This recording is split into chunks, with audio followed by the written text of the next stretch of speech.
Yeah, is this going to be the end of owner-operators? Maybe, but probably not. Yeah, it could be. I don't think it's going to be. And what am I talking about? If you're into any of the trucking news at all, even if you're a company driver like me, you'll know that in California, Assembly Bill number 5 had worked its way up through the courts, and the Supreme Court of the United States decided not to hear it. So what is AB 5 in the first place? Well, I think it all started with Uber drivers and Lyft drivers and rideshare drivers complaining that they should be employees and not independent contractors because they aren't getting any benefits, no insurance, no workman's comp, all that stuff. They didn't want to be independent, even though they're using their own vehicles and paying for their own fuel. They didn't want to be independent contractors. They wanted to be employees. So they sued. And that got the California legislature working, and they came up with a law that says unless you can prove without a shadow of a doubt that you are completely independent of anybody else telling you what to do as an independent contractor, if anybody tells you what to do at all, you're an employee and not an independent contractor. Unfortunately, this also lumped in big truck owner operators, right? I think they were innocent bystanders in this, basically, because I'm sure owner operators don't want to be employees. They want to work for themselves. And the problem comes is when they lease onto a company. They may be paying for their own truck, their own fuel, their own insurance, their maintenance, tires, all of that.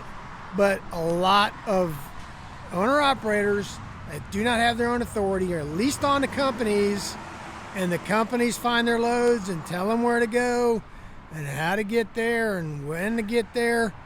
So in California, that doesn't fall under the definition of independent contractor at all. So there's a way, I'm going to tell you in a little bit how these owner operators in California can continue to be owner operators in California. But hold on a minute before we do that. I want to talk about the effects that this is going to have all over the country, right? Not just in California.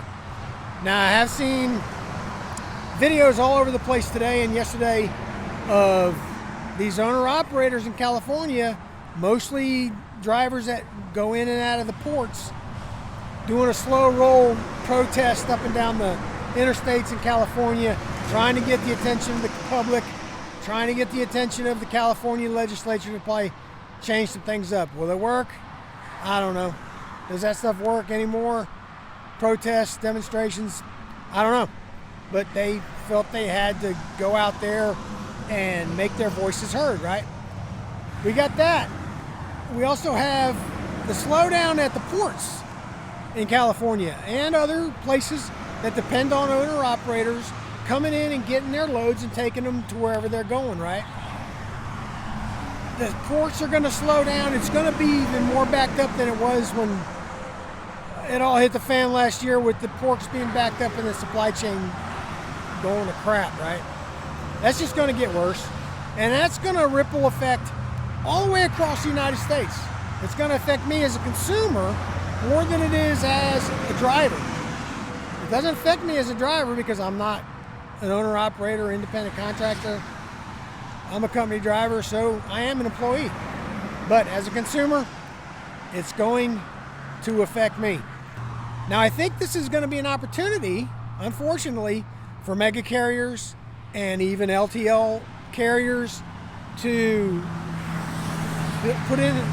pick up the slack where the owner operators aren't going to be anymore.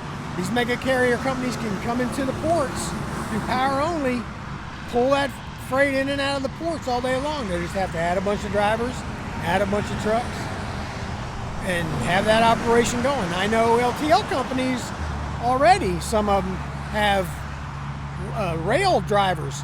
They go to the rails and they get their trailers and chassis from there, and they take them back and they split them up and they deliver them, or they load them up at their terminal, they take them to the rail and they put them on trains and they go. Basically the same thing as the port. not coming off a boat, it's coming off a train. So there's the opportunity.